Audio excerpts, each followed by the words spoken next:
60 days into the war, and its Plan A has officially been cancelled. Technically, the Russian military command called the first phase a roaring success and claimed Kiev was never the real objective. The Russian strategy was to bottle up Ukrainian forces in the north, leaving the south and the east without reinforcements. According to the Russians, the Kiev campaign was a distraction. Frankly, that is nonsense.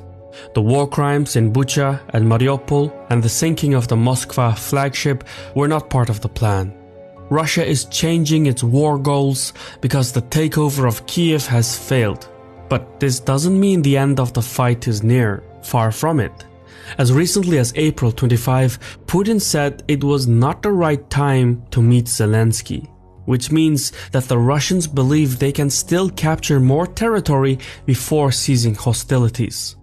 After retreating from the Kiev campaign, Putin can only save face by bringing home a consolation prize. Ukraine's warm water ports along the Black Sea coast, particularly Odessa, would do just fine.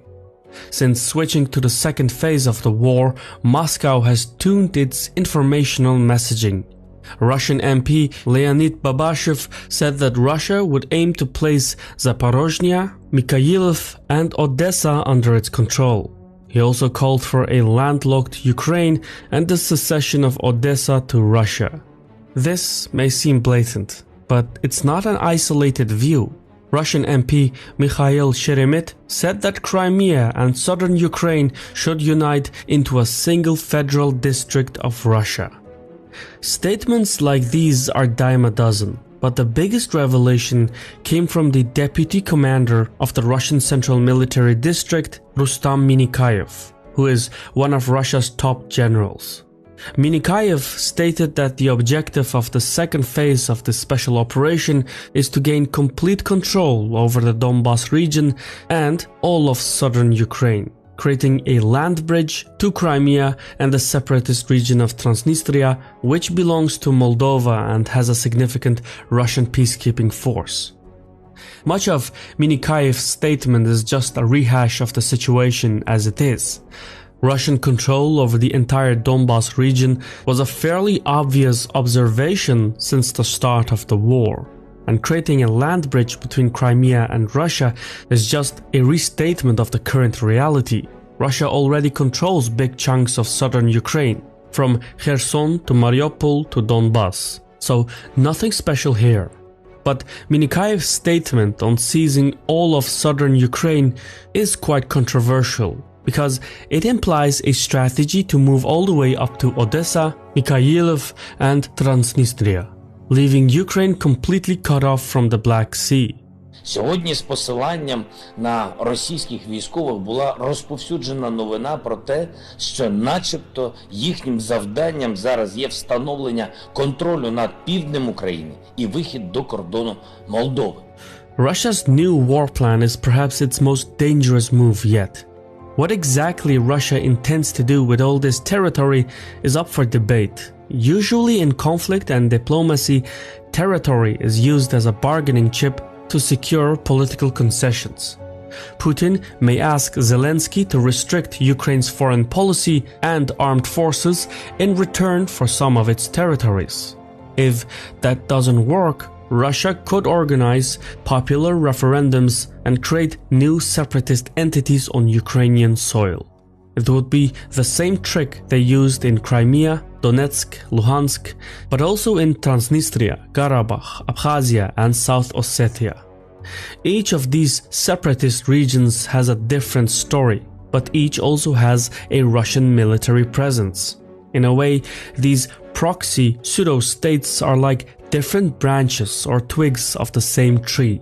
They give Russia influence over the parent nations.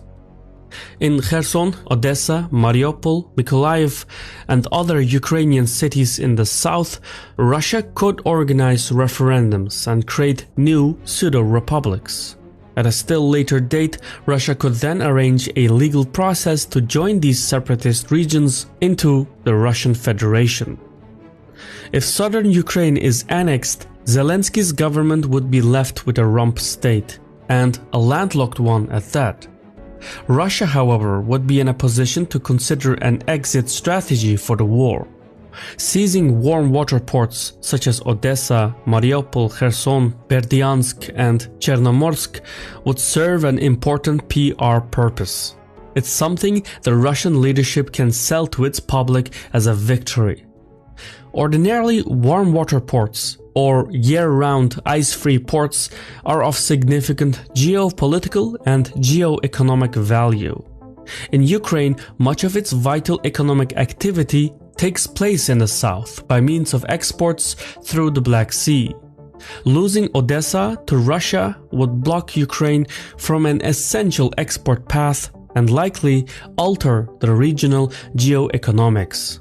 In 2021, a year before the war, Poland and Ukraine signed a memorandum of understanding to establish a transportation corridor going between the Baltic Sea and the Black Sea.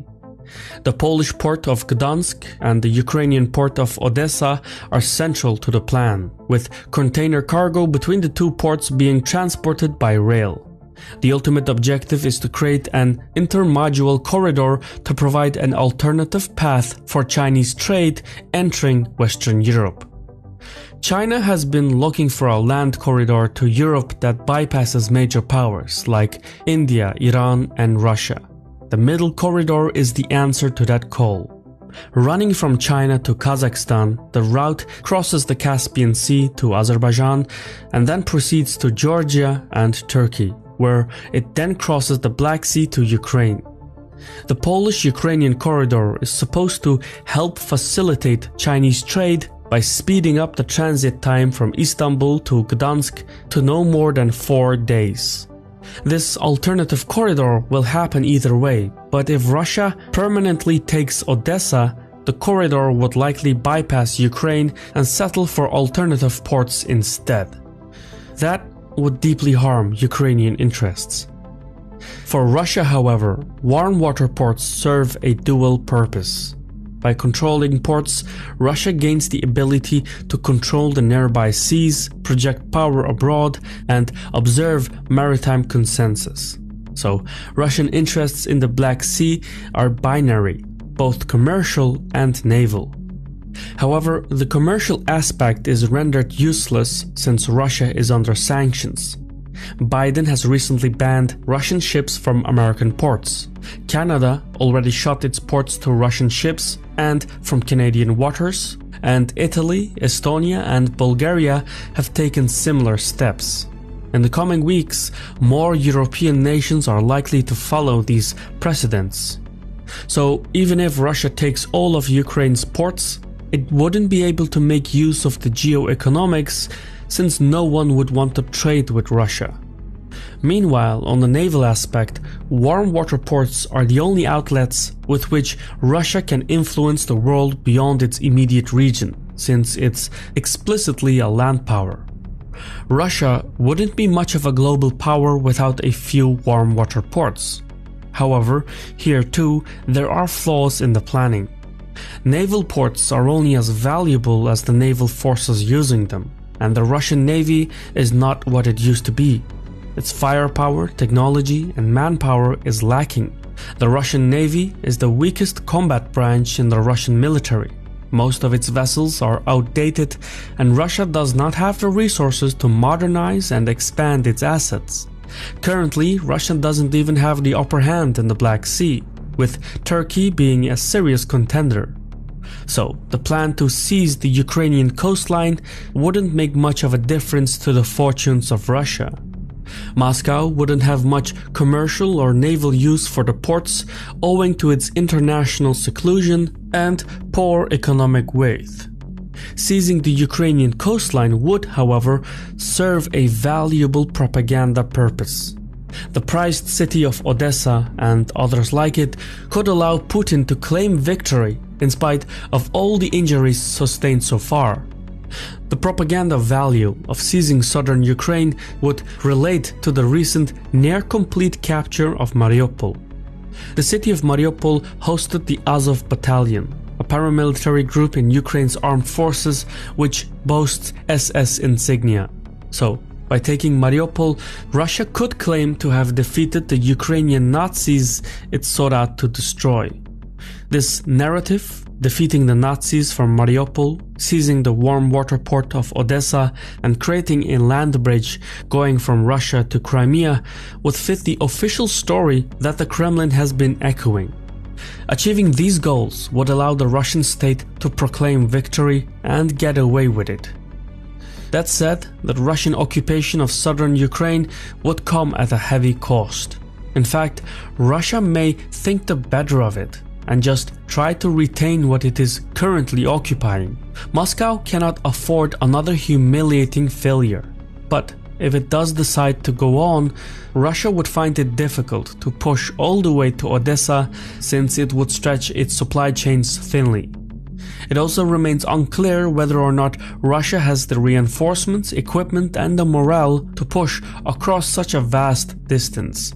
The scale and complexity of such a push would be unseen since World War II. The Russian army has not trained for such operations. High casualties and tactical oversights are to be expected, and the possibility of using low-yield non-strategic nuclear weapons would be a distinct possibility.